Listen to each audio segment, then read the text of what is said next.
ओम नमो भगवते वासुदेवाय. श्रीमद भागवत महापुराण कथा ज्ञानयज्ञ.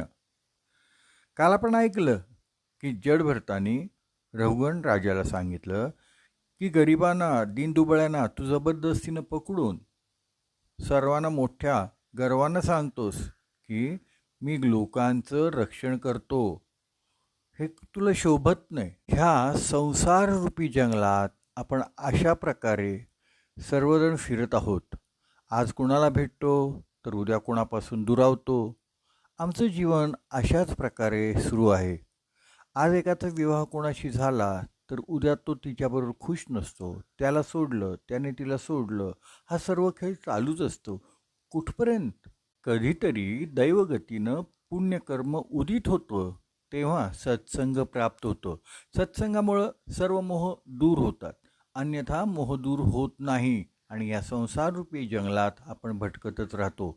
कामक्रोधादींना पर्वत, दरी, जंगली जनावरं काही म्हणा, ते आम्हाला आपलं भक्ष्य बनवतात. तिथून बाहेर पडण्याचा एकमेव मार्ग आहे आणि तो म्हणजे सत्संग. अशा प्रकारे रघुगण राजाला उपदेश दिला. रघुगणांनी श्री भरत महाराजांना नमस्कार केला आणि भरत महाराज निघून गेले. राजा भरतानी ज्या मार्गाचं अवलंबन केलं त्या मार्गावर चालण्याचा आपण मनानं सुद्धा विचार करू शकत नाही. एक माशी कधी गरुडाच्या गतीची कल्पना करू शकेल का?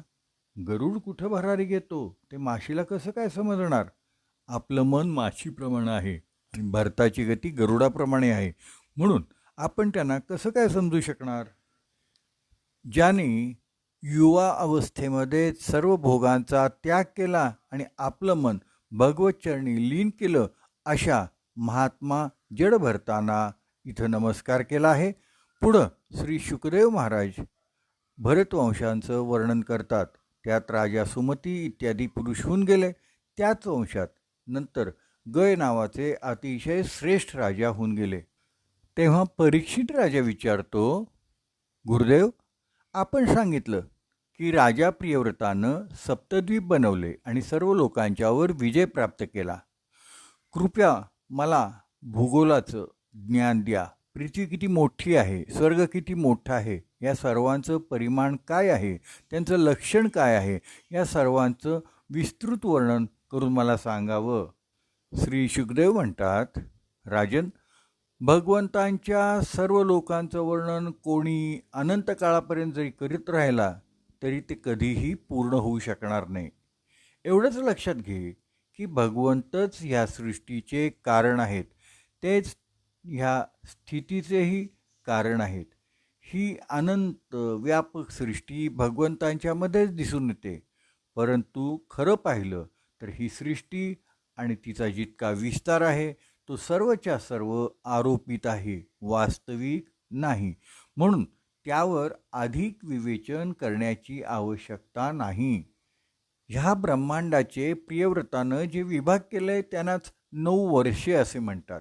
त्यांची नावे भद्राश्ववर्ष, हरिवर्ष, केतुमाल वर्ष, रम्यक वर्ष, हिरण्मय वर्ष, कुरुवर्ष, किंपुरुष वर्ष, इलावर्त वर्ष आणि भारतवर्ष म्हणजेच अंजनाभ वर्ष अशी आहेत.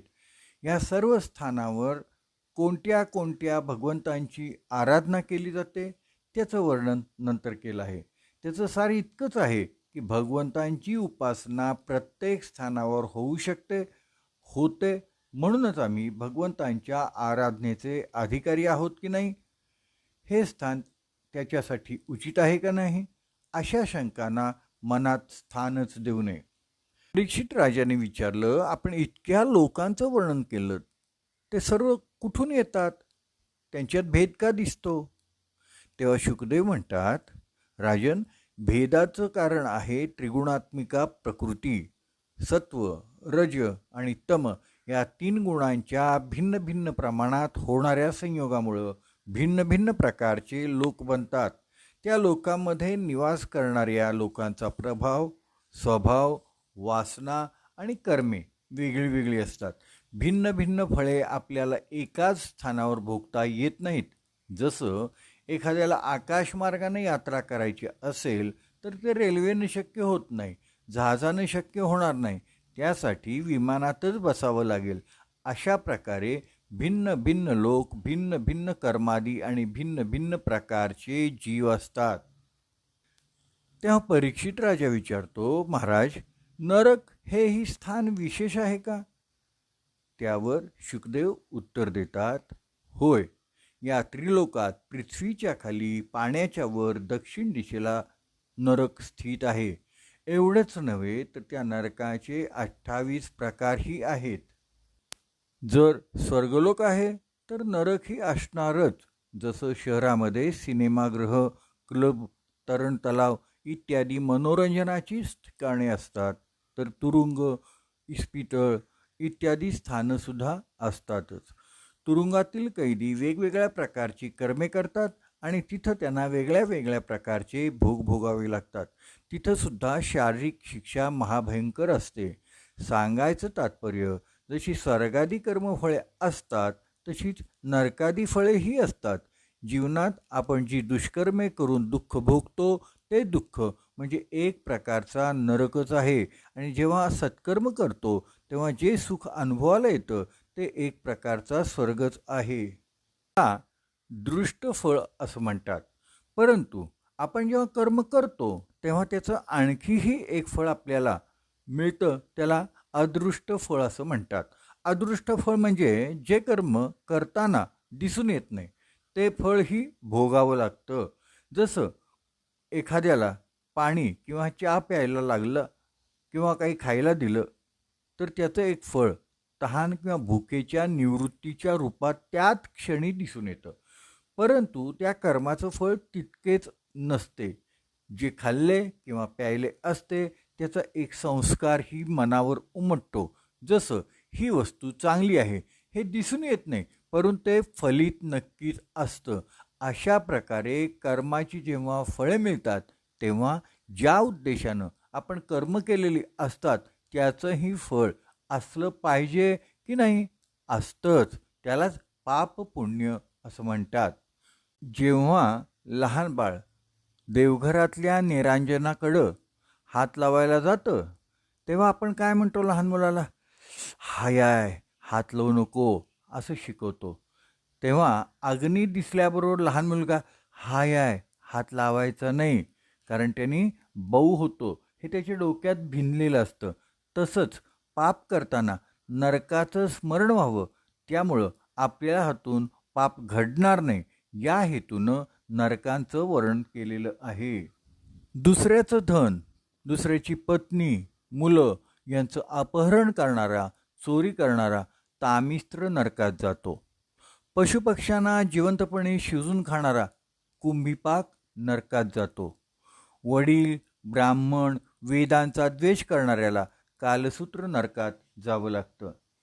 जबरदस्ती, चोरीनं धनसंपदा हरण करणाऱ्याला संदंश नरकात जावं लागतं. फसवून दुसऱ्याचा पती किंवा दुसऱ्याच्या पत्नीचा उपयोग घेणाऱ्याला अंधतामिस्त्र नरकात जायला लागतं. खोटी साक्ष देणारा, व्यापारात कपट करणाऱ्याला पुयोद नरकात जायला लागतं. गाय न पाळता कुत्रं गाढव पाळतो त्याला प्राणरोध नरकात जावं लागतं. कोणत्या पापासाठी कोणत्या नरकात जावं लागतं आणि कोणती यातना भोगावी लागते ह्याचंही वर्णन केलेलं आहे. कारण लोक भिन्न भिन्न प्रकारची कर्मे करीत असतात. जे लोक अहम आणि मम भाव दृढ करून दुसऱ्या लोकांशी द्रोह करतात, केवळ आपल्याच कुटुंबाचं पोषण करतात, दुसऱ्यांना दुःख देतात, त्यांना रडायला ओरडायला लागणारच. तसेच जे लोक पाखंड माजवतात त्यांनाही नरकात जावं लागतं. तेथे भगवंतांनी ज्यांच्यासाठी जे उपजीविकेचे साधन बनवलेले आहे त्यात जे विघ्न आणतात, विघ्न घालतात, भोग घेऊ देत नाही, अशा लोकांनाही नरकात जायला लागतं. दंभी, पशुहत्या करणारे, भ्रष्टाचारी ह्या सगळ्यांना नरकात जावं लागतंच. राजन, नरकांचे प्रकार शेकडो आहेत, पण मुख्य नरकांचे 28 प्रकार सांगितलेले आहेत. राजन, जेव्हा पुण्यकर्माचं आधिक्य होतं तेव्हा स्वर्गाची प्राप्ती होते आणि जेव्हा पापकर्माचं आधिक्य होतं तेव्हा नरकात जावं लागतं. पाप पुण्य जेव्हा समसमान होतात तेव्हा मनुष्य लोकाची प्राप्ती होते.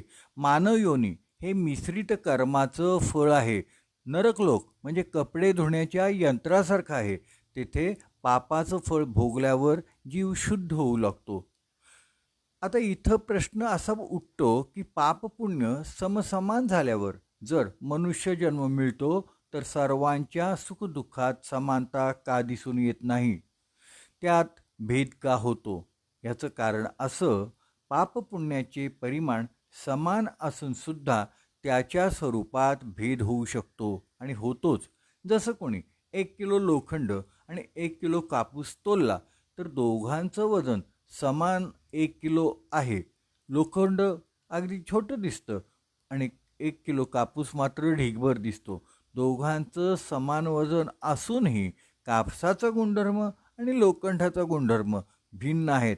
अशाच नियमानं पाप पुण्ये समान असली तरी त्यांचं स्वरूप भिन्न असतं. म्हणूनच सुखदुःखातही अनेक प्रकारचे भेद दिसून येतात.